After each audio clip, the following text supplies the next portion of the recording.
Hey, strangers. Welcome to a fresh new episode of the Strange Sessions. As always, I am Kurt, and I am joined by my co-host, who is pretty witty, and she ain't no Conway Twitty. I don't even know what the hell that means. I know who Conway Twitty is. That was an emergency rhyming thing where I'm like, Wow. I could think of a couple things that rhyme with witty, but none of them would have been appropriate for the podcast. You're going to have to mark it explicit. So I almost feel like Conway Twitty, you have to mark it explicit as well. Conway Twitty. Yeah. Old school country. That is some old school country. Yeah. How are you, Krista? Pretty witty and not Conway Pretty Twitty. witty and Good. I'm good. How are you? I'm doing okay. It's a little cold in the studio today. I've got a heater pointed right at me, but Yeah. Kurt's like super casual and comfortable. I like it cold. Like I said, when I lived in my old apartment complex, I had this lady that when I would leave for work, she would open a window to yell at me in the morning because it was like 40 degrees and I didn't have a jacket or anything, just a t-shirt. Aww. And she'd yell at me all the time. She cared about you. That's she cute. did. But I'm happy cold. I love hoodie weather. And I think it's nice in the studio tonight. But Krista's got the heater pointed right at her. My hands are like ice. She's got her jacket on, got the heater pointed right at her. So my left half is going to be super toasty. And the other half my will right be half cold. is going to be cold. But everything's going okay. Yeah, I have a funny story to tell. Ooh, actually, please tell. It won't take up most of our. Most of the. What do we call it? The titillating 20. We'll call it the titillating 20. So I've mentioned Sasquatch Chronicles before, right? I think I've turned a couple of our listeners onto it. So, long story short, I'm on the way to work a couple days ago. Really into an episode. That's all I've been listening to lately is Sasquatch Chronicles. There's been some really good episodes, and you need to check out Monsters Among Us. Okay, I will. Yeah, okay. You just told me about that one today, or yesterday. So I'm driving along, and all of a sudden I see this sheriff's deputy I'm going one way, they're coming the other way. Pull over to the side of the road and let a bunch of people go by him. And I look at my speed, and I was going 79 and a 55. Ooh. I was like so into this episode. Wow. I was not paying any attention to what I was doing. And I got pulled over. Long story short, I got pulled over. Seriously? That is an excessive speeding ticket. Did you get I got a ticket. Wow. My first speeding ticket in my life. Wow. I'm 42 and I finally got a speeding ticket. Wow. He was super nice though. It was my first ticket, and he could have gotten me for excessive speeding, which is like half of your points. I don't know what it's like in other states, but in Wisconsin, 20 over, and I was well over that, is half of your points on your license on the spot and like a really big fine. And I was super honest. I was like, I just wasn't paying attention. I'm like, I'm so sorry. You got a ticket. Yeah. And he reduced it to 19 over, which is a normal speeding ticket. So it's still going to cost me a couple $100, sucks. but it's only like 3 points or something.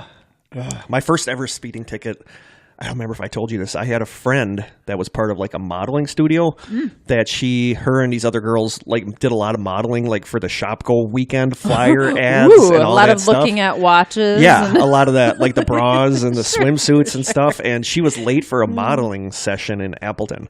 So I was driving her there, and we were speeding because she was late. We got pulled over.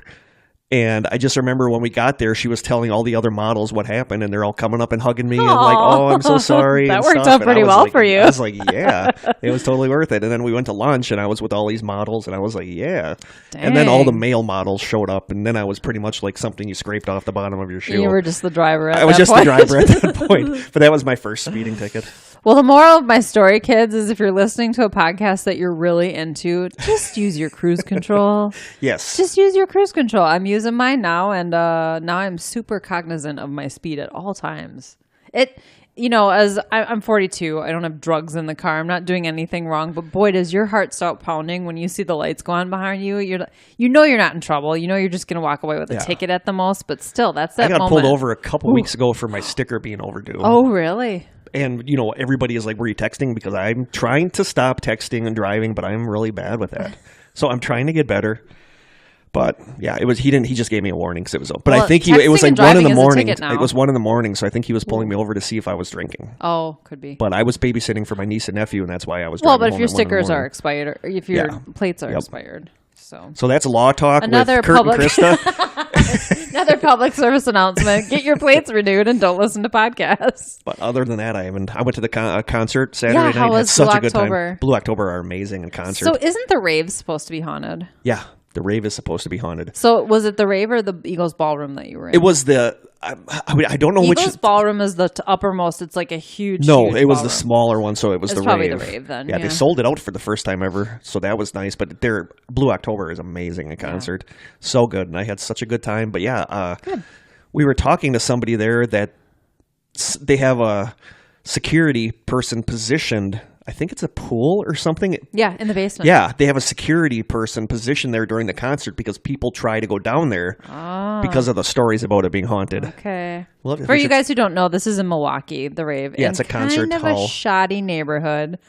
Actually really close to where Jeffrey Dahmer lived. Yeah, I didn't know that until I was walking with Liz. Yeah, it's right by UW, Yeah. or not UW, it's right by Marquette University. So Liz and I were walking across the street to the gas station to get Ghetto coffee. gas station. The very ghetto gas station to is get not a coffee. good neighborhood. To get coffee, and she's like, "Just so you know, this is Dahmer's stomping grounds." and I'm like, "Wow, I didn't know that's it was where it west was." of there, I think, Yeah. but still really close to Marquette. Yeah. I haven't been to the rave in several years.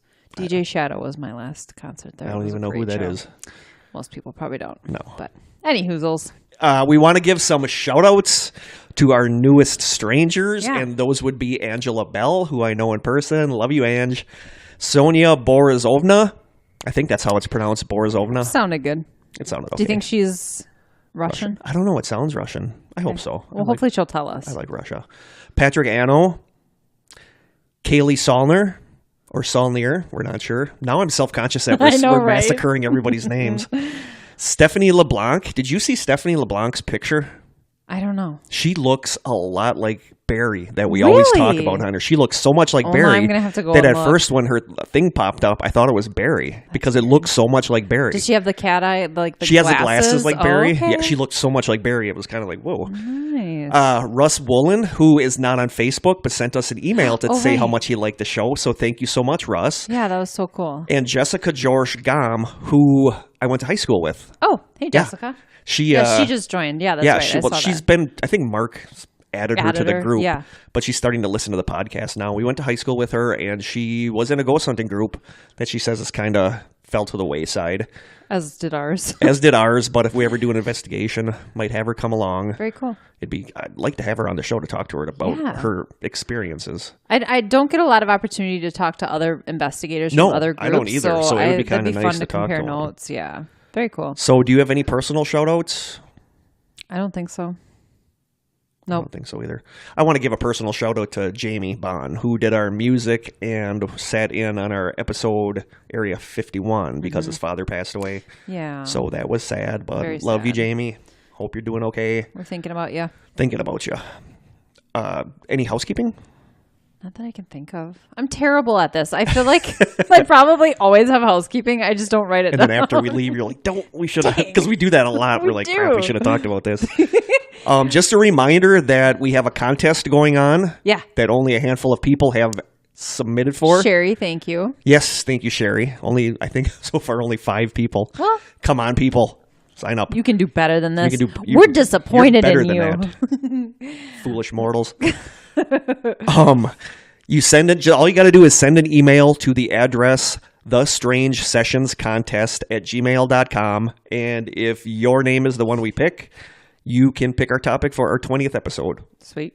Anything you want. Anything you want. Pretty much anything you want. Yeah. I don't know. You just went from anything you want to pretty much anything you want. Well, we can't. What do would it be off limits to something you? explicit. Well, sure. I guess we can mark it explicit. Yeah. But I don't know what kind of weird explicit stuff there is. That's true. But yeah, please send us entry. Yeah. If you want. If Speaking not, of explicit. oh boy. Oh, I was just going to mention that Paranormal Palaver. Woot. By the way, it will be explicit because I can't reel those two in enough for it to not be explicit. I'm pretty sure when Joe was on, I had to edit probably a couple S-bombs, F-bombs. Yeah. And very I never even heard of. Well, in our last recording session, we reviewed the movie Seven, and there just a lot of like sexual references. So, anyway, yeah. So I just wanted to mention that we're recording, and the first episode is due to come out There's a calendar behind me. Big calendar. December 3rd will be like our intro when we come back. So just stay tuned. Yay. So I may or may not be on there at some point. He will be. We'll see.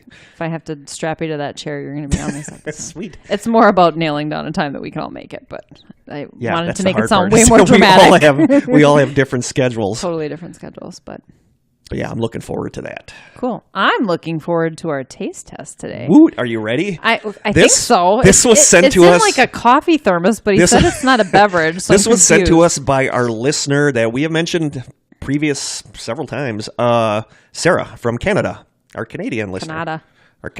Hey, you smoking the weed up there, Sarah? Because Canada's just legalized recreational weed. So. I think that's awesome. I do too. I never smoked. We've talked about this. I've never smoked weed. I have no desire whatsoever to smoke weed, but I think let people smoke it if they want. You could eat it. No. Do the edibles? No. It's been years. That's all I'm going to say. Yeah, I've never. That's all I'm going to say. I've never done it, so maybe for one of our taste tests, I'll eat a bunch of edibles and we'll see what happens. No, not a bunch. Not a bunch. But no, it was sent to us by Sarah, and it isn't edible. We don't know it. No, I don't think it God. is. Okay. Start to giggle and be eating all the candy we got. Right. I sent her a picture of me with the package saying, "Yay, we got it!" And I'm like, "We'll open it on the show." And she's like, "No, you got to open it because there's prep work required." And I was like, work. "Oh, so there was prep work." This is exciting.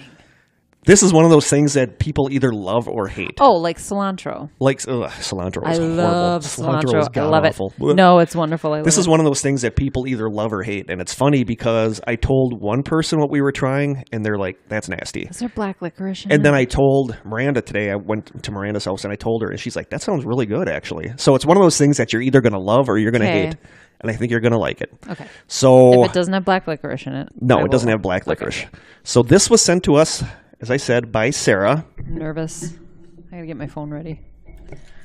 There's ice on the top. It's frozen. That's why it's in here. This is crazy. It's is frozen. Pickle Pops. Oh, Lord. Hold that up. I'm taking a picture. Pickle Pops. I don't know, Sarah. I'm going to give it... Oh, you know, like the flavor ice things, that the frozen thing that come in the plastic? Yeah, like an icy. This is basically pickle flavored. All right. I'm gonna. I can guarantee you that I'm going to like this because I love pickle juice. Well, we'll find out. I gotta take a better close-up photo. Yeah, it is Bob's Pickle Pops. It's cute. Enjoy frozen or unfrozen. You can do a little. Oh, not little unfrozen. shots. I think it would have to be frozen. No, when I finish a jar of pickles at home, I literally chug the juice and olives. I don't like pickles. So that much. I can 100% guarantee that I'm going to love this. So I got to figure out how to open it. All right, from the side here. I think the top. It says open here. You know how I struggle with containers. I know. Did you get yours open? No. Oh, there's like a side tear thing here. I'm going to end up spilling pickle juice all over myself. I'm going to have to use my teeth. It's like wet and slippery and cold. I'm sort of getting somewhere with it. Oh, there. No, open mine. With my teeth? Well, you can open it with your teeth. Hold on. Well, that's where it's supposed to open. I had it started. Oops. It keeps sliding out of my hands. This is suggestive pickle pop talk with Kurt and Krista. Is there a napkin over here? I'm going to go. I think if my hands were dry. Oh, I can smell the pickle. There is no better phrase in the English language than I can smell the pickle. I could probably come up with a few. Oh, there. Thank you. I didn't even have to use my teeth. I would have trusted your teeth. Oh. Okay. I'm a little nervous. I am quivering with anticipation because I know it is pickly. It is dilly. It is dilly.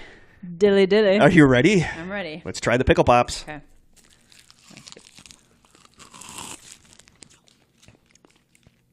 I like it. That is Krista. Oh my God. Krista is not a fan. It's a little too pickly for me. It's way more pickly than I expected. Holy moly. But good pickly. It is really dilly. I give them credit because I really thought they were going to wuss out on the pickleness, and they did Nope. not. Nope. It is full-on pickle flavor. Wow. Original pickle pops. I like the smiley pickle on the front with the hat. I really like this. Here's the thing. Oh, boy. When I was in high school, like, was I still in high school? Like the summer, I worked at a pickle factory in Green Bay. I didn't know that. Well, it was brief. I couldn't handle like conveyor belts with the hot smell of pickles and cucumbers whizzing by. I got sick like every day. And I had a really hard time eating pickles after that for a long time. So I'm just in the last few years so you're starting to like probably pickles biased again. against this to start with. A little bit. I mean, it's like I really punching like the it. face With a pickle? the pickle. It's very like strong. I couldn't imagine drinking this not cold. The package said it was a good snack for kids because there's no sugar. Oh. And Only if you 5 calories. I mean, hey, if you're on a diet, this is the way to go. Only 2 carbs. A little bit of sodium. A little bit of sodium. I don't know if I can finish it, to be honest with you. I'll finish yours. I like it. But it is pickle-tastic. Very pickly. It is very pickly. I'm going to put it in a mug so it doesn't drip all over. That face you're making. It has a very briny, olivey taste to it, too. It is very briny. Yeah. We've eaten a lot of stuff that we've described as briny. I'm a huge fan of olives, so I like brine. It's just a little too pickly. I really like this. Well, I know a good stocking stuffer for Kurt. Yeah, I think this would be like a really refreshing summer snack. Sure. I could see, like, dumping it in a Bloody Mary or something. Yeah, because it's said on there you can enjoy it frozen or unfrozen. Yeah. This would be good in a Bloody Mary, but I think it's good just like this. Kurt's in heaven. I like it. It's very pickly. Mm-hmm. I appreciate the thought, because we have discussed a lot of pickle stuff on here, especially the candy. We talked about you're making the same face I made. That was exceptionally dilly. That one was like, wow. That was a slap in the face with a pickle. But no, I really like this. This is something that I would legitimately snack on at home. As you are right now. Thank you, Sarah. Yeah, thank you, Sarah. What would you rate it, Kurt? If you like pickles, I would rate it a 9. I think, yeah, if you're really into pickles. If you're not into pickles, it's got great pickle flavor. It's got a rig. I mean, it's pickle juice frozen. Yeah. If you're not into pickles like me, guessing it's not going to be a 9. I'd give it like a 5. Wow. It's not horrible. That's more than I thought you would give it. Yeah, I mean, I managed to take more than one bite. I feel like that's something. I feel like I need chocolate now, though. Or some kind of mysterious Japanese snack. Okay. We will dig into Hint, hint. the box. Should I dig in there? Yeah, the box of candy that was sent to us by our listener, Liz. I've never chosen one of these. Ooh. Wow. I wish you guys could see this. That is the box of candy. I mean, it's like we went trick-or-treating and came home with this. Oh, trick-or-treating in Japan. Wow. Okay, I grabbed something. I'd tell you what it is, but I don't have a clue. What if this has something you're allergic to in it? Then I'll die. Plain I and mean, simple. this looks like some kind of nuts. I don't know, Kurt. You try it first and then let me know. Okay. I'm going to take a picture. Did you download that translator thing? No, I have to do that yet. Okay. It looks like something you put on soup. So maybe it's like wontons? I'm going to eat your pickle thing. Okay. That sounded really perverse. Yeah, that did. Anybody ever says, I'm going to eat your pickle thing, that's not really... Probably not a good thing. That's probably not hot. Unless you're a dude, then I don't know. It sort of makes sense. We're going to have to edit that all out. You got the hardware to We're go. going to edit that out. Probably. It smells soy-y. Very soy-y. Ooh. I'm going to take a picture of that now, too. Like a pile of little fried wontons or something. Okay, I'm going to try it. What are you supposed to put it in? Soup. That's what I think. It's like a wonton wrapper. I think it's good. I'm a little worried that you're eating that right now, but you're only allergic to those couple of nuts, right? That is good. I like it. I'm going to take a picture of it in my hand. So That is like soy. Got like soy sauce like flavor. a soy flavor. That's interesting. They're cute. But it's mingling with the pickle flavor in my mouth right now. I'm trying to cover the pickle flavor. These are good. It's like, yeah, very, very strong soy sauce flavor. But it's like they took wonton wrappers and like cut them into little strips and then that fried is what them. it tastes like, but it's good. Those You are can good. dig another piece of candy out if you want. Okay. Wow, it's like Halloween here. Like a weird pickled soy Halloween. She almost dumped the box. Soy Halloween. These are always intriguing. Yes, they are. Do you think it's candy? No, they're always like savory. They're savory. The corn one was kind of sweet, though. What the heck? The pictures really don't help either. You're like, what? Oh, that could be sweet. Think that's sweet? Yeah, it looks sweet. It looks frosted. Try it. All right. It truly is a mystery. I don't even know what way is up. I think it's this way. Wow, I've really got the taste of soy. I'm just enjoying my pickle pop. You can just go to town on your pickle pop. That sounded really Yeah, inappropriate. that sounded sketchy too. Sorry. Go to town on my pickle pop. Okay, I'll take a picture of the back, which I think is, I'm holding the right way. Okay, I'm going to rip this baby open. I think. We know I struggle with packages. I know you do. Does it smell sweet? I can't tell.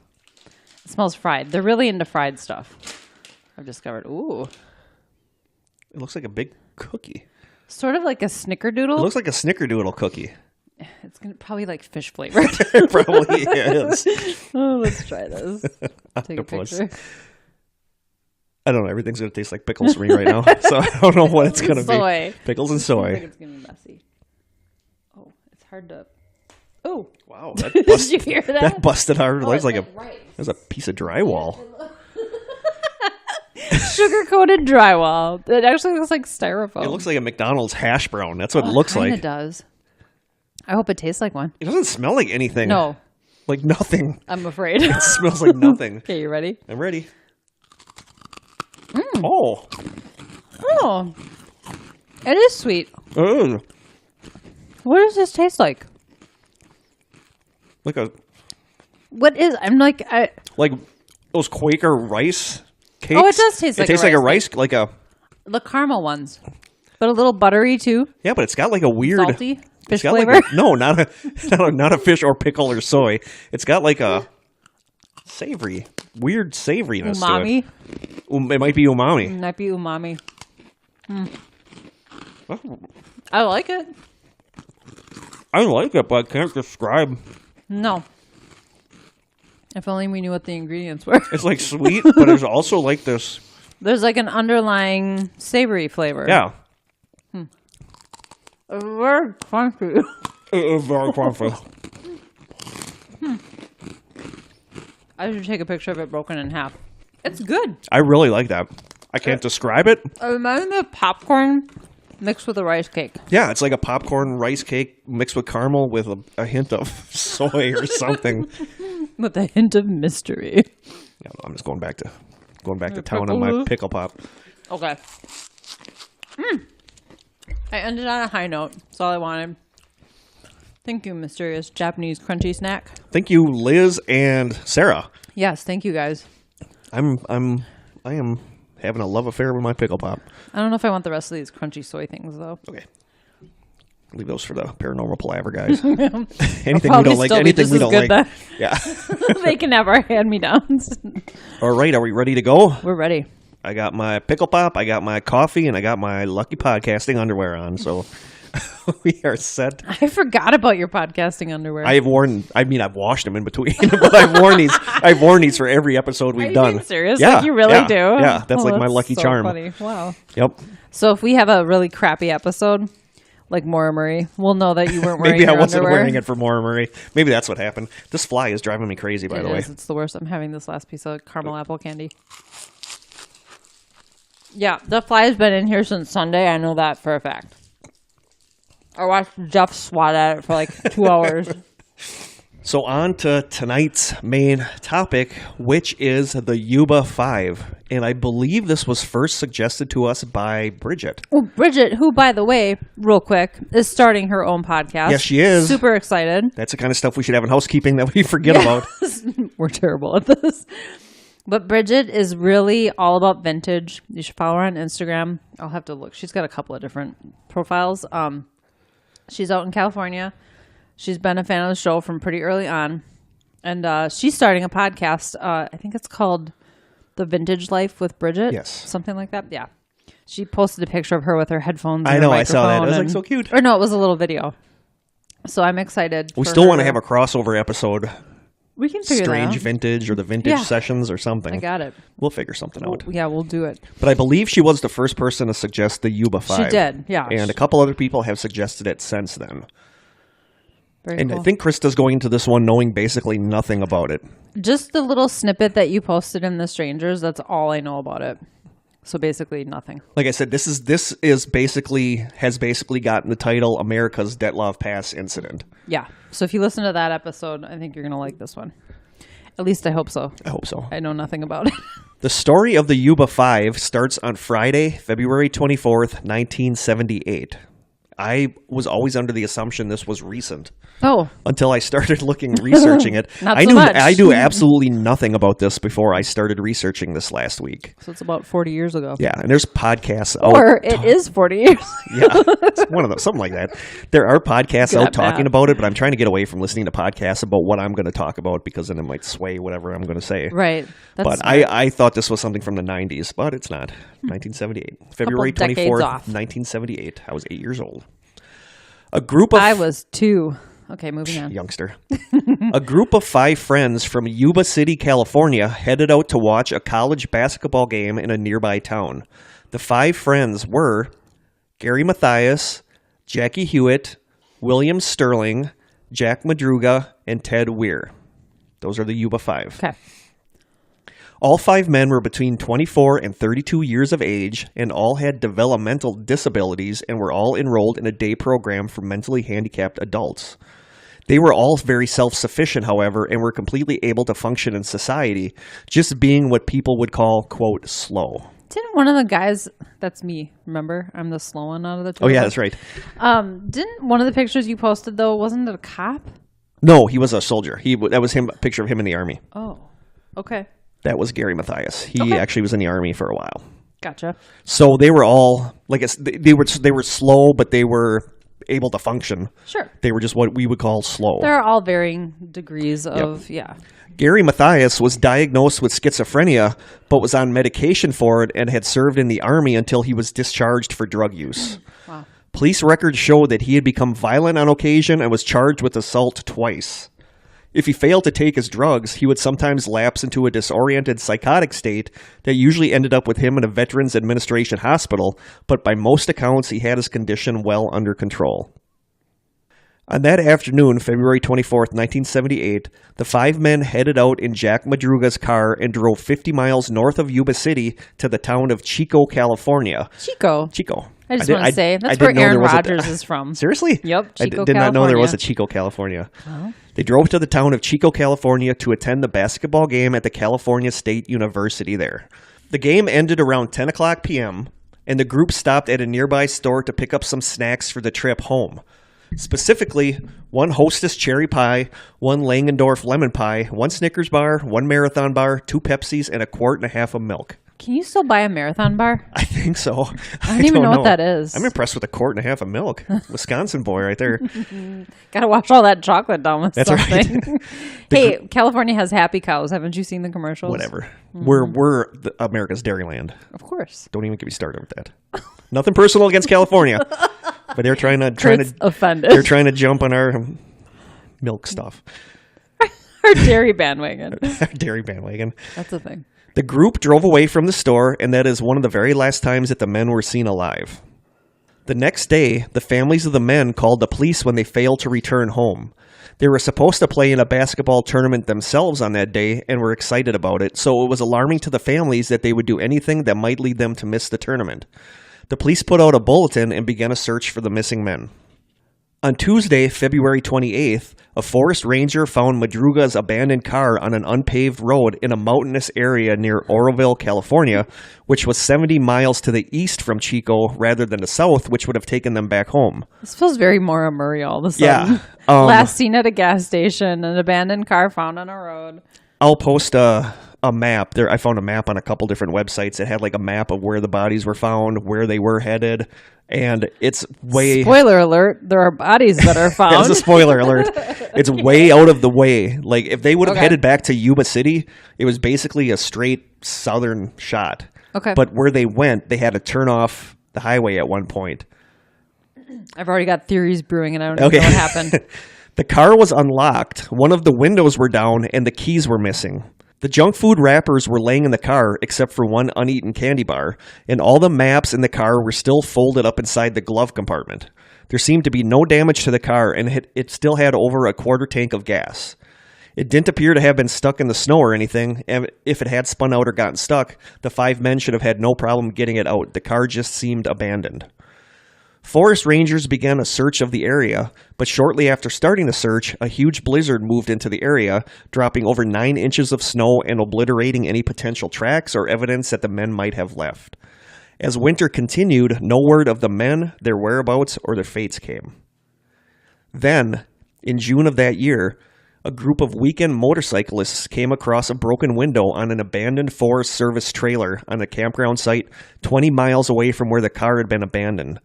They decided to check out the trailer and went inside, only to discover what seemed to be a body laying in a bed, covered in 8 sheets from head to toe, with the sheets tucked in underneath the head. They immediately left and went to notify the park rangers, who radioed the police. When the police arrived and they lifted the sheets, they discovered the dead body of Ted Weir, who was missing his shoes and had badly frostbitten feet. Searching out from the trailer, police soon discovered the bodies of William Sterling and Jack Madruga on opposite sides of the road that led to the trailer, about 4.5 miles away from the trailer and 11 miles away from the car. Police believed that they had succumbed to the cold while the group was walking the road towards the trailer. Madruga's remains had been partially devoured by animals and was dragged about 10 feet to a nearby stream. He lay face up, his right hand curled around either his watch or his keys. Accounts vary, but it's almost always his watch, because there are reports that they never found the keys. Sterling was found across the road from Madruga in a wooded area, his bones scattered over an area of 50 feet. This was how many months later? It was June, right? It was June. Oh, and it was February. Yeah, okay. so it was several months later. Yeah. Jack Hewitt's backbone, pants, shoes, and scattered remains were then discovered northeast of the trailer. Dental records were used to identify his remains. Oh, boy. There were no signs of Gary Mathias, and the only evidence left by him was his tennis shoes, which were found inside the trailer with Weir's body. Police speculate that Mathias took off his shoes to replace them with Weir's shoes. To this day, no trace of Gary Mathias has ever been found. Ooh, interesting. Northwest of the trailer, about a quarter mile away, searchers found 3 wool Forest Service blankets and a 2-cell flashlight laying by the side of the road. The flashlight was rusted and had been turned off.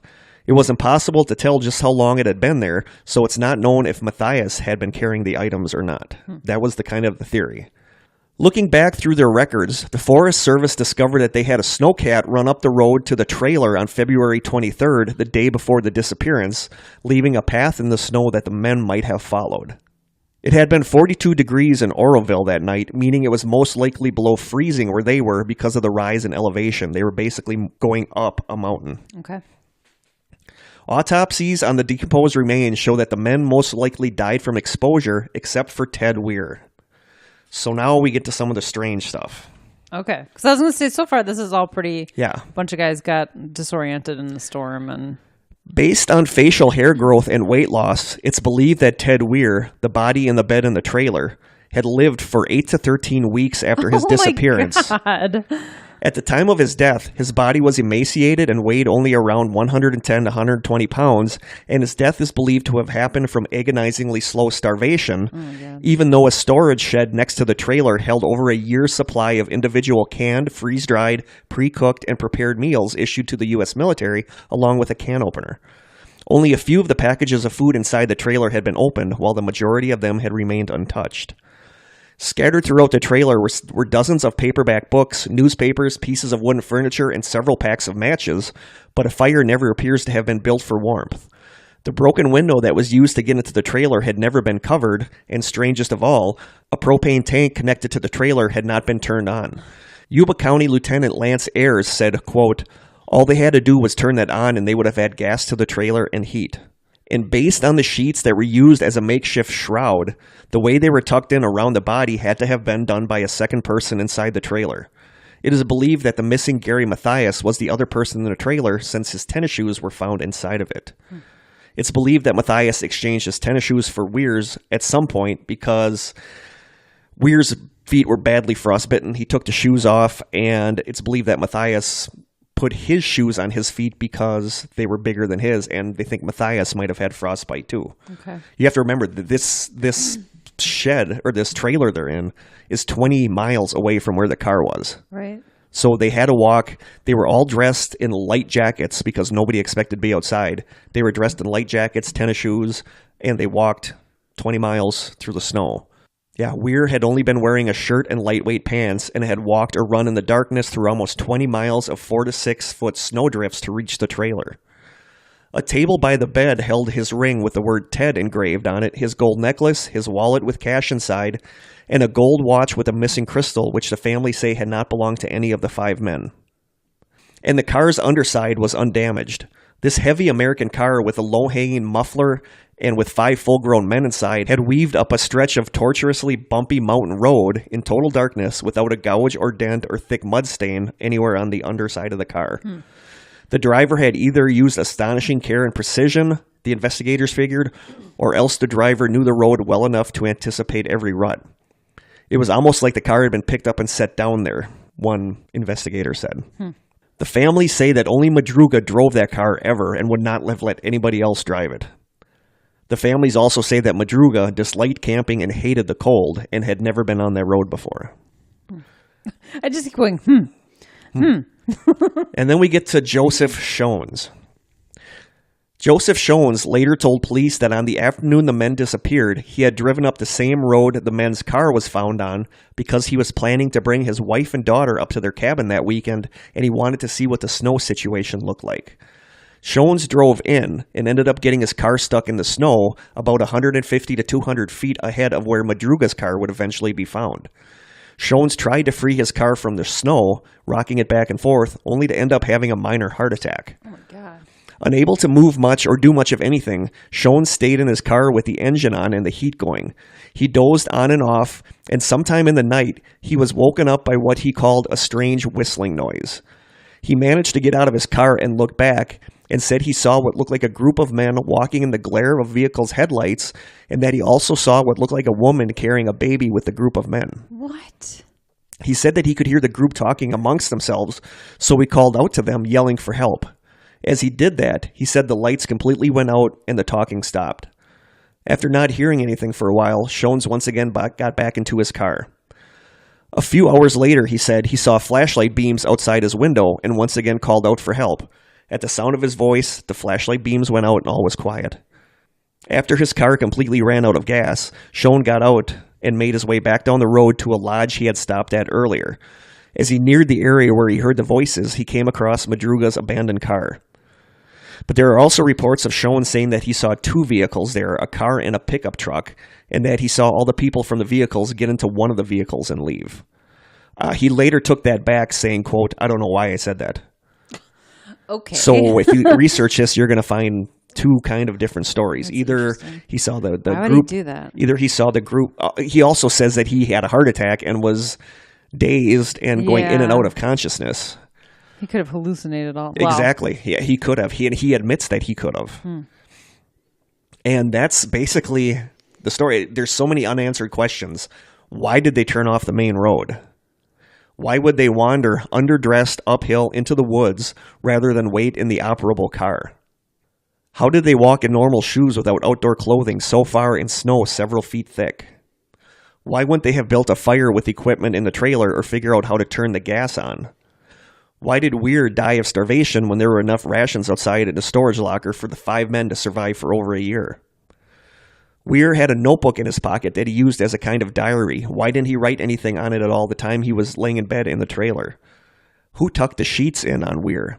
And did Joseph Schoen see the Yuba Five? And if his account is accurate, why didn't they make contact with him? Which one was this had schizophrenia? That was Matthias. And he's the one that they never found? Which one? Yes. Okay. Yeah, they never found. Because okay, you're going to get to theories. Yeah.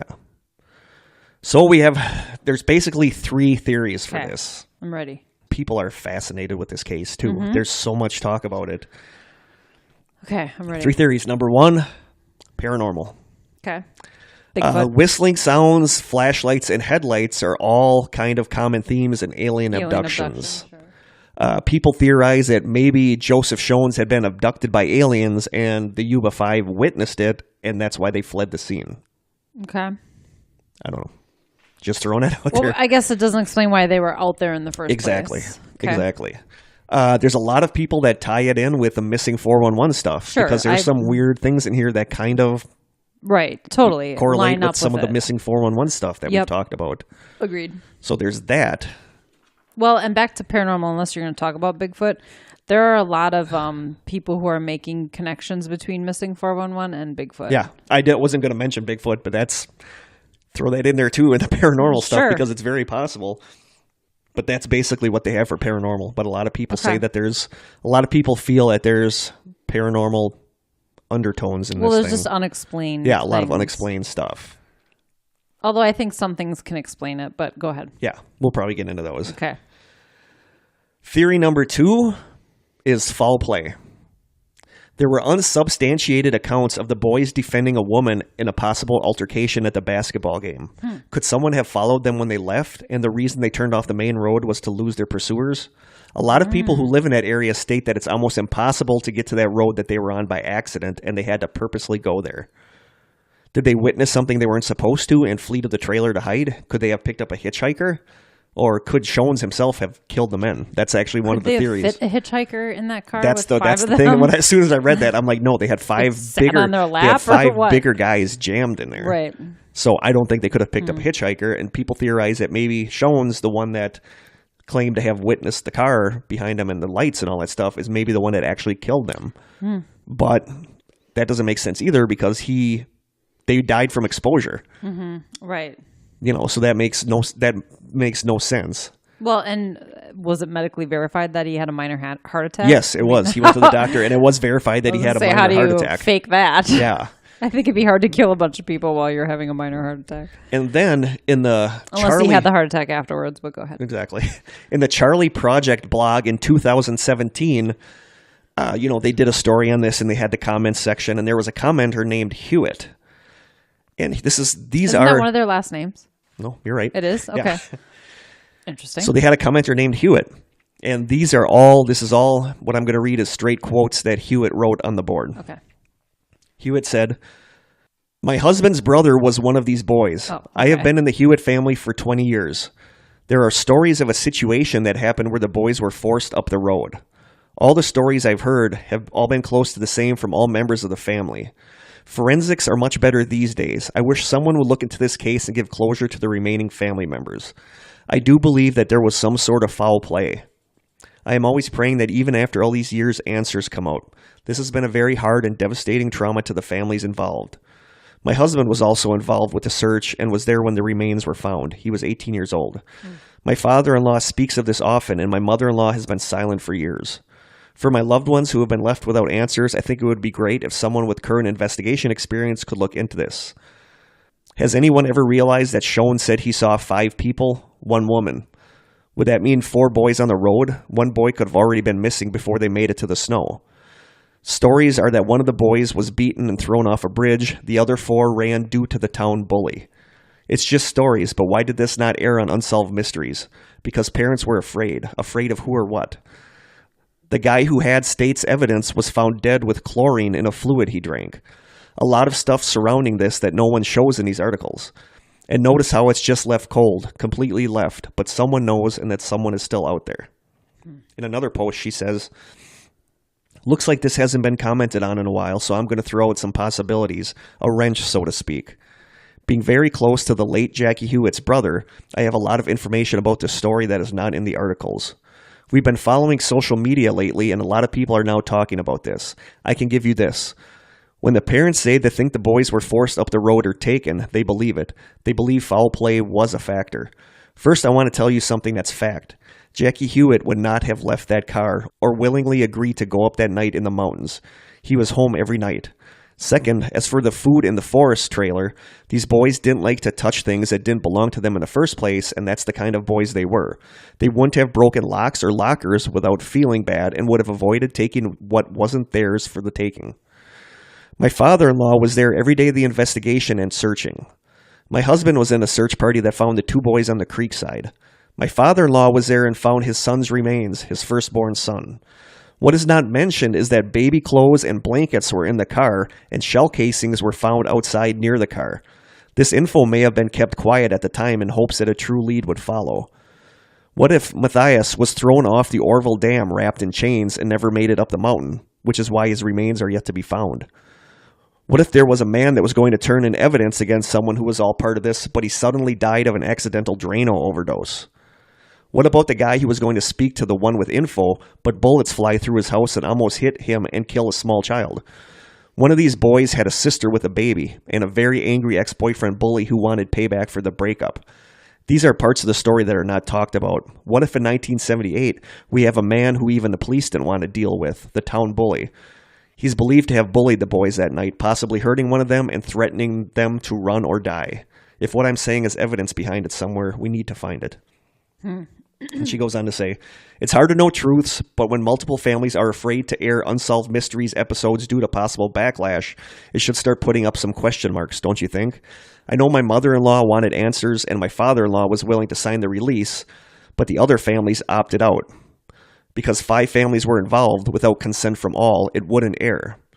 Stories again of the town bully and families afraid to come forward. The guy who just happened to die, quote, suicide, I believe also had information he wanted to bring forward that never happened. I know Jackie would not have just gone along. He was very young mentally and was always home. My father-in-law said he told investigators to search those same areas for months, and they wouldn't because they said the weather was bad. But at first thaw, hikers come along and we have bodies. These boys were afraid of someone or something that happened that night after the game. Baby clothes in the car, woman seen by a witness. One of the boys, I had a sister, I believe, that broke up with a not-so-nice guy. Stories were told that she would pay, but her family would pay first. Yes, Where is she? Don't know. Huh. Yes, I know it all sounds crazy, almost movie material, but honestly, I've been hearing these stories from friends and family for 20 years. Like I said, forensics are better now. I wish someone would ask the right questions. Also, where is the news on this? Papers, articles, books? Normally, this kind of story just doesn't get swept under the rug, but this has, almost 40 years and nothing. It's very odd, wouldn't you say? And then somebody responded and said, well, what about this girl? Did she disappear? Right. And she said, girl? Yes, she had a baby. She was never missing. The story of the girl is that she may have been how the boys were talked into or forced up the road. Also, the guy who ingested bleach or Drano was apparently going to give state's evidence. We also learned that another individual who had information was shot at in his home to keep quiet. He never opened up about what he knew. So I don't get it. Does the girl exist or not? I can't tell from her responses. From her responses, the girl exists, and that... But they don't know who she is, or she won't say who she is? I think she won't say who she is, Okay. but she thinks that the girl's husband... Used as bait or something. The girl's husband used her as bait to get to the family because he wanted to hurt the family. Okay. Jackie Hewitt's mother passed away this last Monday. We have located a lot of news articles and items which she had saved for 40 years. I am going to share all I have, and someone can maybe put more light on this story.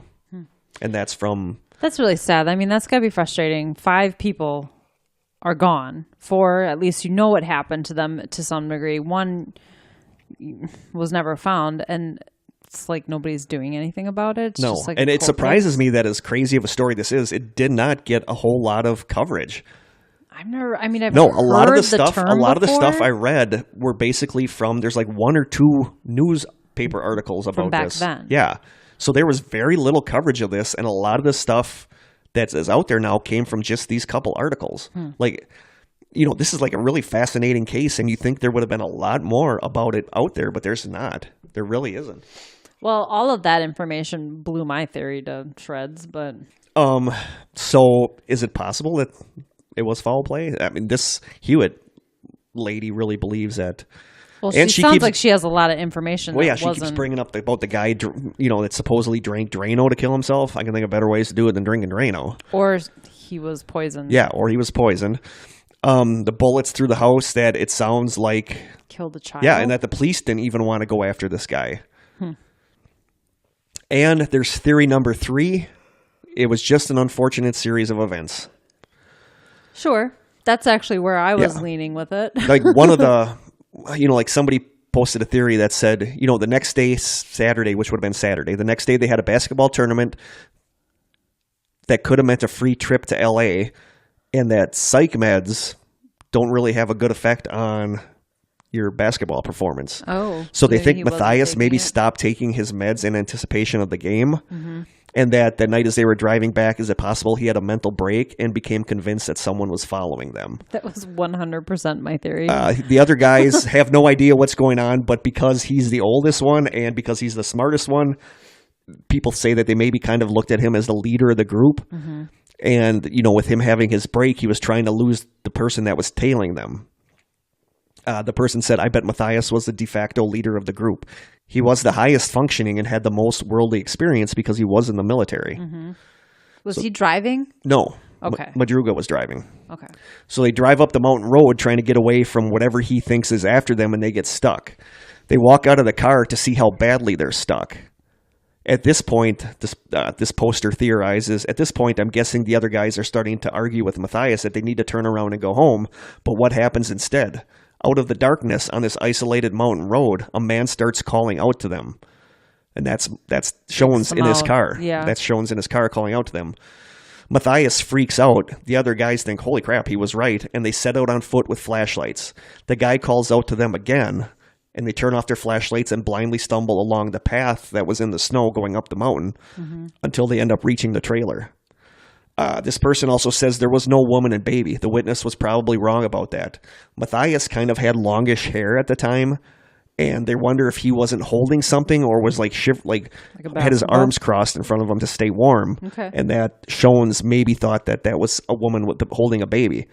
Because according to Shones, there was 4 men and a woman with a baby. Person, so missing a guy. Yeah. One of the guys could have been the woman. Yeah. Sure. I'm with you. And he says there was no woman and baby. The witness was wrong about that. I'm guessing Matthias was in a full-on mental break the whole time they were in the trailer together, or he left really early on and the others died before they got to the trailer. Another poster on that board, Megan, says, quote, I'm not mentally disabled, but my autism regularly causes me to go completely off the rails when I'm in a situation that I didn't expect to happen. A lot of times I'll break things and do physical harm to myself because I'm panicking and just generally melting down. It's frightening for other people to see. Sure. So she thinks maybe Matthias did have a psychotic break and everybody else was just following his lead. That exactly was my theory. And maybe at some point just ended up running blindly through the snow. Yep. And then another poster named Davey says, Weir, by every account I've seen, was a very rules-oriented person. He wasn't going to get himself, quote, in trouble by taking someone else's food, propane, or anything else. Like most of us, he's probably also been taught not to play with matches. We are talking about a semi-mentally retarded man. His thought processes are much simpler. Matthias had no such reservations and opened the C rations, probably telling Weir that he'd take all the blame, which explains the break-in of the trailer that Matthias probably said, look, I'll take the blame for this, but we need to get inside of there. Mm-hmm. Do they think there was evidence that they all were in the trailer at some point? They don't know. Okay. They don't know. When Matthias finally did relapse into full schizophrenia, he likely took Weir's shoes, perhaps leaving his to demonstrate that he'd come back for Weir, left a couple of open cans of food, and walked away, never to be found. With nobody around to open the food, Weir eventually starved. The can opener that was left with the food was called a P-38, and that's a military-style can opener. And I've seen it actually like at Fleet Farm and stuff, and I see it, and I'm like, I don't even know how I would use it. You know, so it's kind of a thing that you have to know how to use. Sure.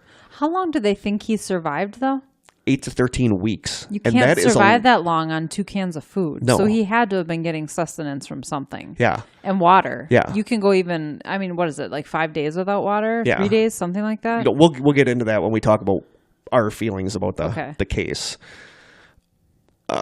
So he couldn't figure out maybe how to use that specific style of can opener, and he wasn't going to go digging around in the shed because none of that belonged to him to investigate, and he wasn't going to play with matches. He didn't want to upset anyone. That logic might seem incomprehensible to someone who functions at a normal level, but Weir did not function at a normal level. He probably understood the concept of disappointing those around him better than he comprehended death itself. And by the time animal desperation and the will to live took over, he was probably too weak to do anything other than completely cover himself against the cold and wait for Gary to come back. I have little doubt he believed Gary would save him up until the very end. So there's that. Like I said, Shones seeing that woman could have easily been one of the guys either huddling himself or holding something in front of him. And some people theorize that the mysterious whistling sound that he heard could have been the sound of Madruga's car's tires stuck in the snow and someone stepping on the gas to try to... Or brakes. Yeah, investigators said it didn't look like the car was stuck in the snow. But... And the biggest mystery in all of this is why they turned off on the way home. Some people theorize that Matthias wanted to visit some friends in a nearby town, but the friends later said that they hadn't talked to Matthias for over a year, and with the basketball game being the next day, the men would be anxious to get home. So how they ended up where they ended up makes absolutely no sense. So that's that. So what do you think? My whole theory, right, from the get-go? Yeah, kind of was immediately, actually, when you mentioned that one of them had schizophrenia and that he was known to not always take his medication, is that he had a psychotic break. I actually pictured him, forcing them to turn off and then getting out and running, and everybody like, oh my, we have to go after him. Yeah. It's the way the other person kind of theorized it was much more controlled.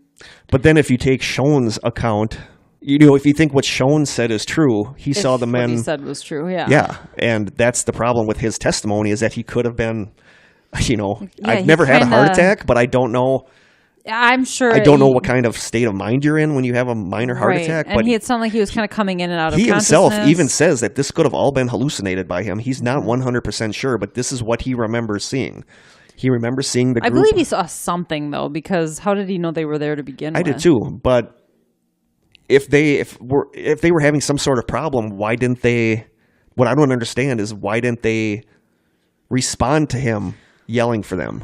Right. By all accounts, all of these people, all these guys loved helping people, that they were like super helpful. Right. So when they heard someone yelling out in the darkness, one of the other theories that somebody suggested Maybe is that he was yelling out and he wasn't. One of the theories that somebody suggested is that they heard him yelling, but because of the acoustics there, they went the wrong way. They ran thinking it was coming from the woods, ran to the woods and got lost. But did the trailer where they were found, would they have had to walk past this guy's car to get there? Yes. That's the thing. They had to have walked by it. That's the thing, is that they had to have seen his car because his car was there with him in it. So there's just a lot of this that doesn't make sense. There's a lot of it that's really... I can understand why people call this America's Dyatlov Pass Incident, because there's a lot of stuff that doesn't make sense. It is hard to rationalize why... Okay, you and I felt guilty walking in here when the floors were freshly done, true. Right? That's true. So we have a very strong conscience. And that's the thing, is that I have worked at jobs with, I don't know, I don't want to use the word mentally retarded, but with like slow people. Sure. I have worked with people that have deficiencies, that have mental handicaps. And in my experience, they're very, very innocent and afraid of doing something that's going to get them breaking the rules. Going to get them yelled at, because I feel like a lot of people who watch them or take care of them get frustrated with them and yell at them quite a bit for doing the wrong thing. Mm-hmm. Maybe. And I think that they've become very... I think it was a lot less understood back then too. Yeah. I think that they've become very sensitive to doing things that would get them yelled at. Or I think they just also have a very strong conscience. You know what I mean? Yeah. Yeah. Like that one guy says that the stuff in the trailer did not belong to him, so he would not go through the stuff in the trailer. And that, as From someone like us, that's hard to rationalize because, like I said, I am someone, aside from my speeding incident earlier this week, I've never stolen a thing in my life, not even something small. And I have a very strong, my morals when it comes to that sort of thing are very strong. Yeah. But if my life depended on it, I would break into someone's house and eat their food if I had to. The food that was inside the trailer was in a locked locker. But I would have found a way in there. It would have been very easy to break the locker open. And I'm thinking if say that go in the middle, say it's 10 weeks. 10 weeks is a long, long time. Well, how do you go without food and water for more than They opened some of the food, but they had a lot more food that wasn't opened. So is it possible that Matthias did leave him a bunch of opened cans of food and that he eventually ran out of that and Matthias didn't make it back? Maybe Matthias got lost and killed and didn't make it back. And if his feet were that badly frostbitten, maybe he couldn't even get up out of bed and walk. But you would think after, say, 10 weeks, I mean, that's over 2 months. I would say after, literally, how long can you go without water? It's like a week. Yeah. I don't think he would have made it past that. I mean, no. You can't live without water. You absolutely cannot. Our and bodies need water. The thing that puzzles me a lot is I have to Google it now because it's killing me. The thing that puzzles me a lot is, say, like I just said, maybe Matthias headed out and died, and then Weir died, but who came to tuck in the sheets on the shroud that was on Weir? Because they said you could not have done that yourself. Because it was completely tucked under his head, and he was completely tucked in. Yeah, I could see you tucking everything but your head. So no, they said it was obvious that somebody had tucked him in. So that means somebody else was there when he died or after he died. I mean, maybe somebody if somebody was there when he died, why did they not give him more food? Or maybe somebody found him just after he died and, like, out of respect, covered him up or whatever. And didn't tell the police? Yeah, it's odd. Okay. The human body needs food and water to survive. A human can go for more than 3 weeks without food, but water is a different story. Hold on. I thought it would give me. Did they possibly melt snow to have water? That's actually, you're not supposed to do that though. How would they melt snow when they didn't have a heat source? You can only go 3 weeks. Okay, if a human can go without food for 3 weeks, but can only go 3 to 4 days without water. If they didn't have a heat source, how would they have even been able to melt enough snow to stay hydrated? 3 to 4 days. Why didn't they start a fire? I don't understand why they didn't start a fire. Right. Because if their mental capacity, a lot of people believe that Matthias is the one that, at least Matthias is the one that was there with Weir in the trailer. And just based on his shoes being in there? Yeah. But he had to be in there at some point, and he had a military training. He had survival training in the Army, so he should have, unless he did have a total psychotic break and didn't know what he was doing. Maybe he also, if he was coming down from it, was going to go for help and never came back. But then somebody was there to tuck the body. It could have been one of the other guys. How were they able to tell when the other guys were? How long? Not really. No, they pretty much died around the same time. It could have been, it could have been one of them easily. Why not? And as far as the propane tank, I thought about here's the thing. I think of myself as a smart person. I had my IQ tested and all that, and I'm smart with that stuff, but I am really common sense dumb. Stuff if like I was presented, scare me. If I was presented with a propane tank and you needed to light the pilot light and all that stuff, I would have absolutely no idea of what to do. I would probably freeze to death in that situation myself because I have never done anything with the propane tank. I'd be afraid of blowing it up. Oh, I would too. I think at some point, though, I would try. But they think that Matthias, if he was there, should have known how to start the propane tank being in the military. Right. But we said, maybe Matthias wasn't there. Maybe, right. Is it possible that somebody else took off Matthias's shoes after he died outside? And I don't know. But where's his body, though? People said he had glasses. He had glasses that should have been found. He had clothes that should have been found. But I think he's far away. Nothing of his has ever been found. I think he went for help. He was the smartest one, the most capable one, had the military training. I think he decided if it wasn't a psychotic break that got them out there, I mean, how do you just come? I suppose you can come back from that. I don't know enough about it, but maybe he decided to go for help, and he's deeper into the woods where nobody's ever looked for him. But also, it floors me that this is 20 miles. 20 miles is a hell of a long way In the snow. In the snow with no jacket and tennies on. Mm-hmm. You know, a lot of people. The one thing that I disagree with is a lot of people said, "Oh, they did this through 6 to 10 feet tall snowdrifts," but they said that bobcat or whatever was there and plowed a path up to the trailer. There's probably only a couple of feet of snow. If that, but because if the thing was there a day before and plowed a path to the trailer, they would have had no problem taking the path up to the trailer. Well, even if they weren't, trudging through feet of snow, they probably were in the verge of hypothermia, and hypothermia greatly affects your judgment. Yeah, greatly affects your judgment. But People still, do 20 weird miles is stuff. 20 miles is a long way. And why did it not occur to them? Why did they keep going up? Why did they leave the car in the first place? Right. That's what I don't get. 20 miles is like from Sheboygan to Manitowoc. That's a long way to walk at night in the snow. And not dressed properly for the weather. No. Could somebody have given them a ride? And I don't think the trail that they took was wide enough for I don't know. The thing is that we don't know when they got to the camper, right? No. They weren't found for 6 or 7 months? Yeah. It could have taken them days to get there. They could have been out in the woods. I mean, if they had frostbite, it could have taken them several days. And by the time they got up there, they were so disoriented and confused, and hypothermia had set in. They were just making bad decisions left and right, on top of having diminished mental, capacity. I don't know. And I wasn't going to include this because I think this is I don't think this is relevant. Okay. But it definitely has 411 written all over it, though. It totally has missing People taking 411 written all over it.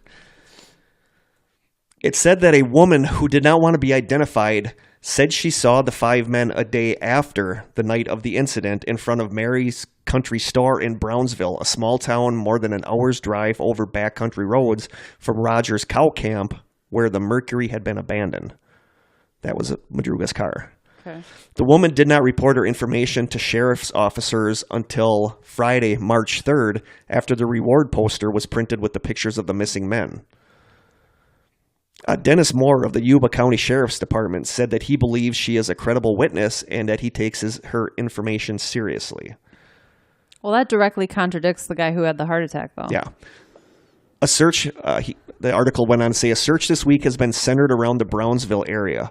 According to the unknown woman, 2 of the men were in a pickup truck, 2 of the men were at the outside telephone booth, and the 5th man was in the store.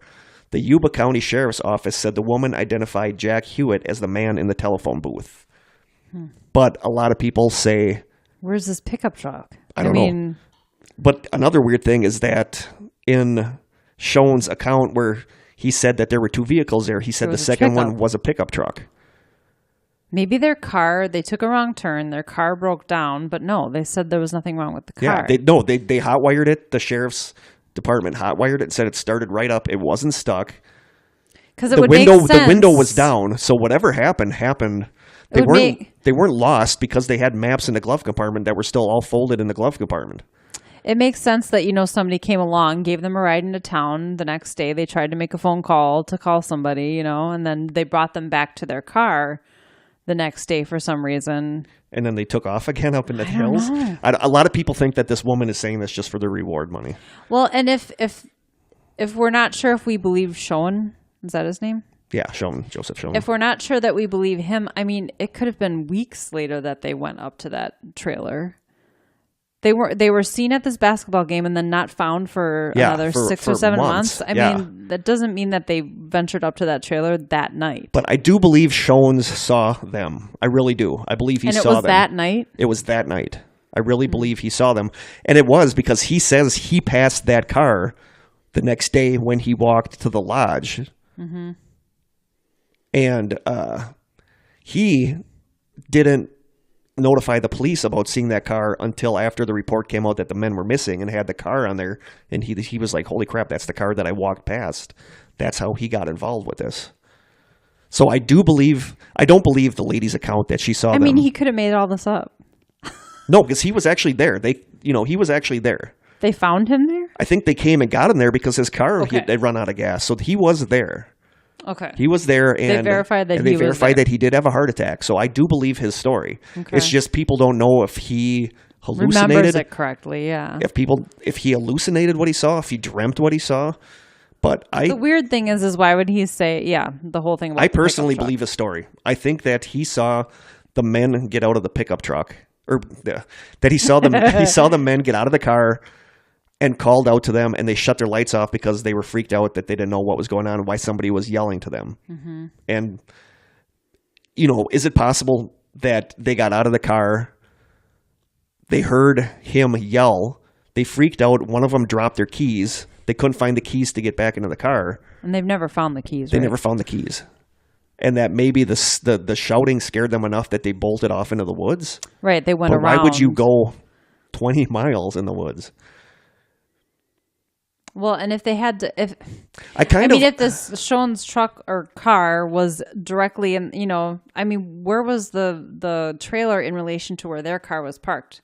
Like we said, they would have had to walk by this guy's. They did walk past Sean's car. Just like Sean's walked past Because he their said car. he woke up and they were outside the car with flashlights. With flashlights. 20 miles is the clincher for me. Yeah, that's what I can't figure out. Why would you go that far unless you were scared of something that was there? Well, were they on a path too? They were on a path, so it's not like they got turned around in the woods. No, that's what everybody were on a says, is path. that when you're lost, you generally go in circles. And they said these guys didn't go in circles. They went right walked a down this straight path. line. Yeah. Probably because the path was there for them to walk down, and the path led to the trailer. But why go so far unless you were convinced something was chasing you? Or maybe they had been out there so long, they thought, if we turn around now, this path has to go somewhere. Yeah, that's possible. That's very possible.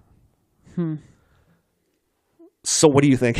What do you? God, I don't know. I kind of like the person's theory that Matthias had a psychotic break and was convinced that somebody was following them, or maybe something really did happen at the basketball game. I mean, where is she get?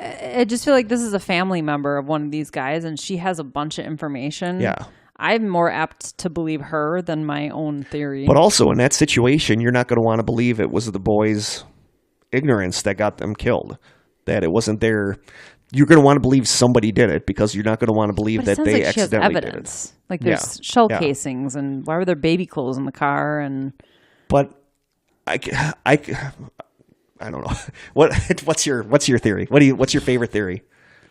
favorite theory? Bigfoot. Bigfoot. Aliens. I knew that was going to be your favorite. Definitely aliens. I really like the theory that He had a psychotic break. I think it's a combination of the two. I think something happened at the basketball game, and I think they were Set followed. off his paranoia. I think they were followed, or he was worried that somebody was following them from the basketball game. Yeah. And I think that's why they turned off, was to try to lose the person that was following them. Why And would they get out of the car, though? It doesn't make sense. because they couldn't go anymore the because guy of the was snow. parked there. Oh, but And was because- that guy parked there? Yeah, When- but that's where the snow line started, so they couldn't go a whole lot farther without getting to the snow. This doesn't make sense, though. Why wouldn't they just back up and keep driving on the regular road? Because they thought somebody was chasing them. And maybe somebody was chasing them. Maybe somebody was. Maybe this bully was chasing them from the basketball game home. Mm-hmm. And they got out of the car and ran into the woods to get away from the guy that was chasing them. And maybe once the bully or whoever pulled up and saw them running into the woods, he's like, that's enough for them. And then turned around and left. Screwed them good. Yeah, turned around and left and let them run. And they just kept running until 20 miles later. 20 miles later. I think that makes sense. I mean, I really do. Well, and But then I don't understand what happened in the where missing trailer. 411 I don't comes understand the in. trailer. I don't understand how he died starving, but yet somebody was there after he died to tuck the sheets in underneath him. And That's what makes no sense to me. I'd like more information on really how much food was there open. Yeah. Because I just read you can only go 3 to 4 weeks Yeah. without food. Did he stretch a few cans of food 18 weeks, 13, whatever it was? And the water thing really bothers me. You can only go 3 to 4 days without water. Yeah, With there's no there's- heat source there's to melt not the a lot. snow. There's really not a lot of good detail about the case. There's such a huge gap in when they were last seen and when they were found that there's no telling what happened in between that time. Looking up on the internet, it says more than a dozen sea ration cans from an outside storage shed had been opened and emptied. One had been opened with an Army P-38 can opener, which only Madruga and Matthias, who had served in the Army, probably knew how to use. So more than a dozen? But no one had opened a locker in the same shed containing enough dehydrated Mexican dinners and fruit cocktails to keep all 5 alive for a year. So it's at least a dozen cans of food. That's not much. No, but then why Probably only a dozen, like, single servings of food. Yeah. But that's what they found open inside the trailer. But they had the locker there with all the other food in it. That's not even enough for one person to eat one of those rations a week. No. To last how long that they are theorizing that guy was alive. And I could see this making sense if nobody was there with him. But if somebody was there with him and tucked him in after he died, somebody had to be there. Right. And why... Say Matthias or whoever was there with him the whole 10 weeks or whatever, once you just start poking around and opening everything you could find and bust that locker open and find all that food. Was there water in there? I don't know. It doesn't say. The water's killing me. You're very obsessed with this, the water situation. Well, you can't live more than 3 or 4 days without water. No. I don't understand how this person lived that long. Because it was apparently warmer inside the trailer, so... You know, during the day it would probably get up. During the day it would probably get up to 40 or 50, and they could bring the snow in a cup or something like that and let it melt over the course of the day. Do you think they had the wherewithal to do that when they had to if he survived? They had to if he survived. I don't know.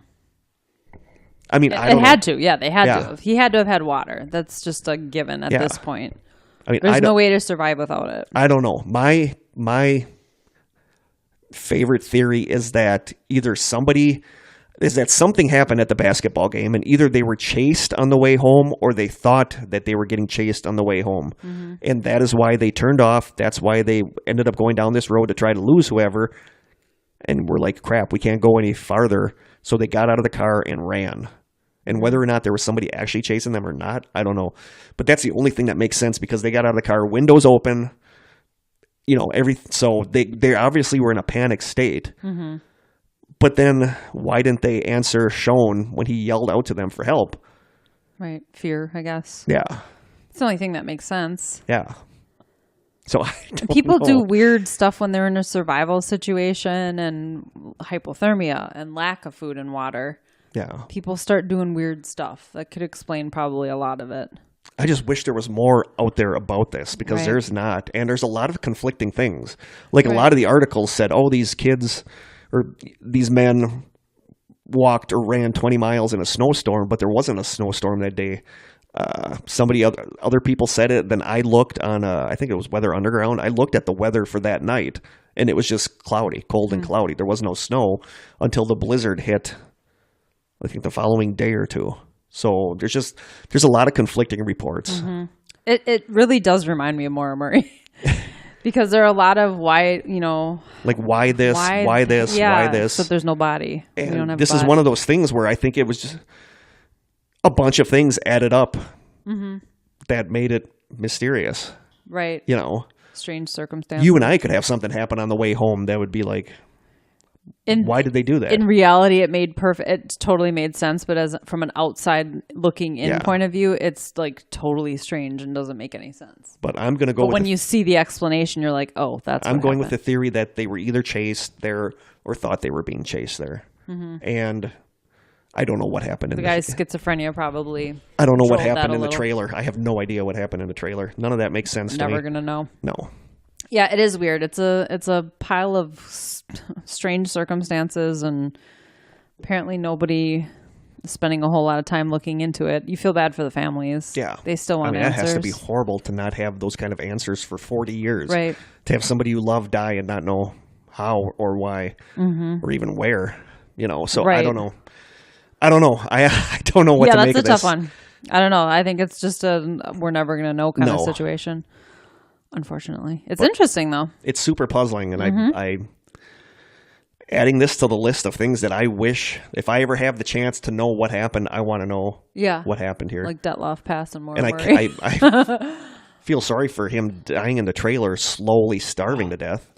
Man, I get hangry. When there's food right there. I get hangry after just a few hours. I know. I can't even imagine. Oh. If you were there and you opened up the locker and it was all pickle pops, you'd be like, you know what? I'm good. Yeah, I'll go kill a deer or something. So what do you guys think? I mean, obviously, some of you have said that you're very interested in this case, so let us know what you think. Because what are your theories? I'm stumped. I don't know. I think they were running from something, ended up there, and what happened up in the trailer, who was there, I have no idea. Right. It's just weird. Yeah, it is strange. Yeah, I'm really interested to hear other people's theories. So please let us know what you guys think. Sorry we didn't come up with a conclusive answer. But I knew That's nothing. not our job. I knew nothing about this going into the reading it, and I was reading it, and it's like, wow, this really is very strange. Yeah, very interesting. Cool. All right. So we got time for a listener question. Yeah. Should I turn on the lights in here? Maybe. It's pretty dark in here. It's getting dark. The moon is out. And I am looking for our question. Our question is sent in by Anonymous, of course. Of course. Aren't they all? What was your most embarrassing moment? Like ever? Like ever. Okay. Oh, geez. I don't know. I actually embarrass embarrassed really on easily. a daily basis. When we talked about this, somebody said, "What's your biggest regret?" or something like that, and mine was that I get embarrassed so easily, and stuff that is probably wouldn't cross other people's minds after it's done sticks with me for a long time. I remember, and this is the only thing that jumps out at me. It's so stupid, but when I was a kid, I was very shy as a kid, very shy. I didn't like doing stuff alone. Like when my mom was going to drop me off at a birthday party or something, she would have to stay until I got comfortable and then she could sneak out. Like I was, otherwise I would cry when she dropped me off at school. Like I was just a shy kid. I wanted to be home. And I remember being this is so silly, but I remember it. I was in the grocery store in the line at the checkout. I think my mom was in front of me and I turned around thinking my dad was behind me, and I started talking to somebody and I realized that I didn't know who it was. And that was like one of the most embarrassing things for me as a kid. And I think it actually caused me to actually retreat even further into being a shy person. Wow. Because I was like, all right, I just spoke to a complete stranger in public. That wasn't my dad. Now I'm like really awkward and embarrassed about it. I can't really think of anything as an adult because I think I've learned to just let it go. Like, everybody's embarrassed. Everybody does stupid stuff or says something dumb, or like when you hit reply all on accident. Ooh, or when you're in the store and your husband starts dancing to a song so people look at you because you know it embarrasses you. Jim does that? Yes, he does. He likes attention. I don't. No, I don't either. I don't know. Nothing comes to mind, really, to be honest. No. Besides that story of me as a kid. Because for some reason it left an imprint on me. The first thing that popped into my head, and this isn't even really that embarrassing, but it kind of is, and this is probably the most embarrassing because it's the first thing that popped in my head. I'm kind of a hard person to embarrass. Okay. But challenge accepted. Whatever. Just kidding. When I went to UWGB, University of Wisconsin Green Bay, where I went to college for English, this was like the perfect storm of klutziness. Where I want to say there were 3 or 4 buildings that all were like kind of around a central hub outside. Mm-hmm. And it was like winter. A courtyard? Like a courtyard. It was winter. And class I already know what's happening. Class had just got done, right? Sure. So people are all filing out. I was like the first one filing out. I made it to the exact center of this hub. Slipped on some ice, went ass over tea kettle, and you could not have pictured this better. My folders I was carrying went flying up in the air. My books went flying up in the air. There were papers fluttering down everywhere. Man. And I was laying, and everybody was coming out of the building, so everybody was focused on the area that I was in. So that is probably my most physically embarrassing. Did people laugh? Did someone help you? Everybody laughed, but a couple people did help me. That's good. Yeah, but that just came to mind as my most embarrassing moment, and that sucked. But like, I'm weird that I don't like attention, but I was realizing on the drive down here, today that I'm singing along in my car like crazy, and people are passing me, and yeah, I'm just singing along, that. and I don't care what they think about me. So I'm hard to embarrass with stuff. Yeah, I don't know. It's weird. Like, I think little things, like compliments, really embarrass me. I don't take compliments well. You're looking nice tonight. I blush really easily. I blush easily, too. Oh, I found that out lately at work. But I guess I'm in my 40s now, and I guess I care much less about what people think of me than I used to. That's one benefit of getting older. You could kind of just get comfortable, and I don't know. Yeah. But that popped into my head was my spill on the ice in front of probably hundreds of people. Well, and for my story, I was probably 7 or 8, so that's stuck with me that long. So wow. Obviously, that was embarrassing. Want to do another one? Or sure, let's do another one. One more question for tonight. Of all the conspiracy theories out there and that are so famous, which one would you like to be proven is the real deal? What conspiracy theory would you like to be? 2 pop into my head. One is the most famous one, and that's JFK. Who killed JFK, either pulled the trigger or who orchestrated it, if that's even what happened. But I do want to know for 100% sure that there was no conspiracy behind 9/11. Yeah, that's... Because that affected me personally. Yeah, all of us. We are all affected by that. It happened, well, if you were alive then, it happened. And you remember it to this day. And there are some things that you question, like people knew about some things ahead of time. And were there conspiracy theories behind that are true? I'd like to know that. I'm totally 100% down with that. That's the one. I've seen the shows about the conspiracy theories about 9/11. Maybe we'll have a 9/11 episode sometime. Mm-hmm.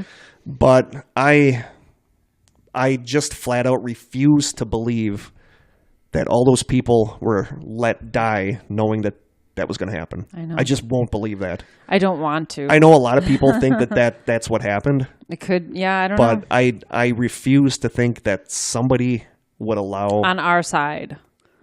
But I know stuff like that has happened in the past, sure. So I'm just, I don't know if it's me being naive or stubborn or what, but I don't believe that somebody would let that many people die. Because it's so unconscionable that somebody would knowingly allow that to happen for some kind of political gain. So, no, I'm totally down with that answer, 9/11.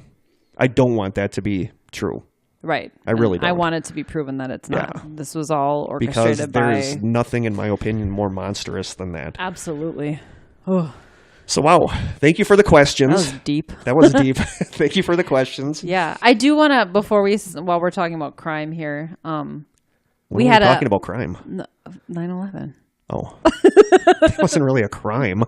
Well, it sort of was. It was mass murder, terrorism. But I just wanted to mention real quick, we have a missing girl here in Wisconsin. If you're from Wisconsin, I'm sure you got the Amber Alerts several times that night on your phone, on your TV. I love that the Amber Alerts pop up on the TV. I do too, I really like that. It was like once every couple of hours or something like that, or once every hour. Yep. So anyway, and I'm just going to read actually the Amber Alert. Endangered juvenile Jane Kloss from Barron, Wisconsin. That's in the upper western area of Wisconsin, kind of, I don't know, Eau Claire area. She went missing this past Sunday, which would have been the 14th. Well, at least they think. I haven't really heard a whole lot about when she was last seen. No, I haven't either. But at 1 o'clock in the morning on 10/15, a strange 911 call came in from her residence. Nobody was on the other end, at least speaking. But apparently there were things heard in the background that led them to believe that she was in the house at the time. Her parents were found, I believe, shot to death later when the police arrived. And she's missing, and she's been missing ever since then. She's 13 years old. I believe she's like 5 feet tall, 100 pounds, light brown hair, green eyes, described as very sweet and very shy. There's no suspects. They have no, she's not a suspect. They believe very strongly she had nothing to do with her parents' murders. But something that's frustrating to me is that they're really talking about this sighting of her in Miami, Florida. Yeah, in Florida. I'm sorry, that's a 26-hour drive. There's a Yeah. 0% chance that she made it to Miami, Florida in less than 26 hours. Yeah. She was allegedly spotted there at 2 p.m. Monday. And if she was in that house at 1 a.m. Monday morning, there's a 0% chance that she made it there unless they had a private plane. Yeah. There's no way that it could have gotten her onto a commercial plane. No. She allegedly was seen with 2 Middle Eastern men, well-dressed, in a black SUV with Wisconsin plates. And to me, that makes no sense. You could never drive that distance in that short amount of time. So it kind of bugs me that they keep talking about that, because I feel like there's other leads that they could be following. But it's mostly the internet that's perpetuating that one. But anyway, they believe she's missing and that her life is in danger, but they do think that she's alive. So if you just Google this, missing Wisconsin girl, 13, I mean, that's what I Googled, and I got several links. You'll get pictures of her. I know we have listeners all over the country, and the FBI is involved in this now because they do think she probably crossed state lines with whoever took her. So again, Jane Kloss from Barron, Wisconsin. Just Google the name. Jane is spelled Jayne. The last name is Closs. Yeah. To see pictures of her. You hope, I don't hope they're going to find her I hate alive. it, but I don't have a good feeling about it. I really don't. Right away, I'm like sex trafficking or something. Like she's being sold into, some kind But then how did whoever killed her parents go there with the intention of killing them and taking her? Or did they go there to kill them and she just happened to be there? She just happened to be there. The police were saying they have no idea if it was random or if it was intentional. They don't know who has her. It's really scary. I listened to I think it was the Sofa King podcast about sex trafficking, and that's just some of the stuff on there. Really and they scary. just busted a ring in Michigan. Yeah.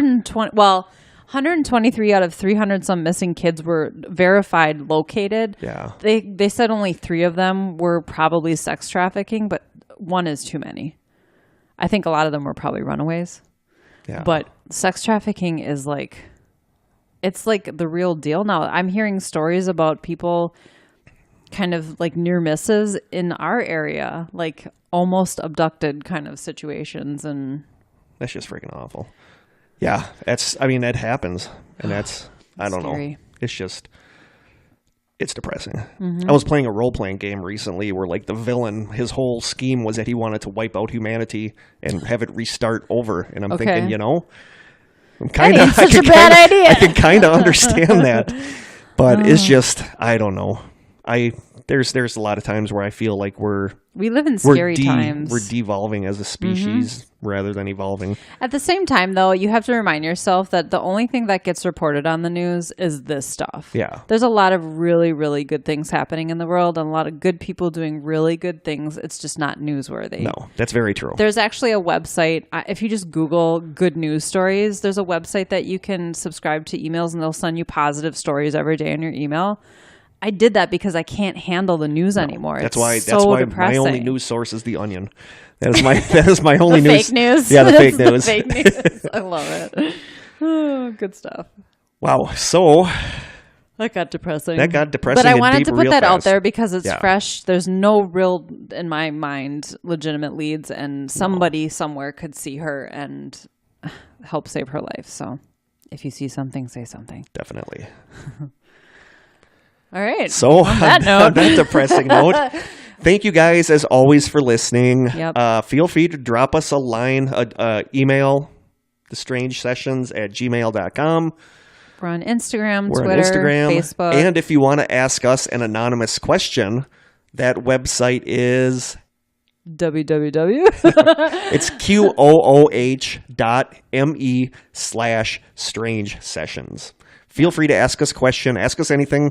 We love our questions from our listeners. Yeah, they don't have to be paranormal. And as always, thank you guys so much for listening. We're getting more people every week, and it just means the world to us that people actually listen to us. Like we said, we thought it was going to be Krista and I talking to like 3 or 4 of our friends, and that would be it.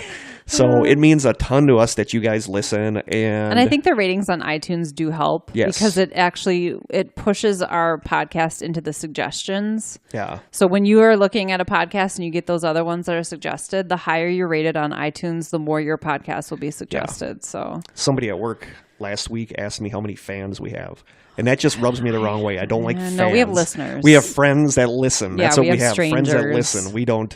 Fans. Fan is weird. I don't like using that word. Weird. No, I don't like using that word. No, we have friends that listen to our like podcast. That's what we have. thing. Yeah. So thank you guys for listening, always, from the bottom of our hearts. And until next time, stay strange. This has been an Old School Media production, executive produced by Kurt Konechny. For more information and content, please visit strangesessions.com.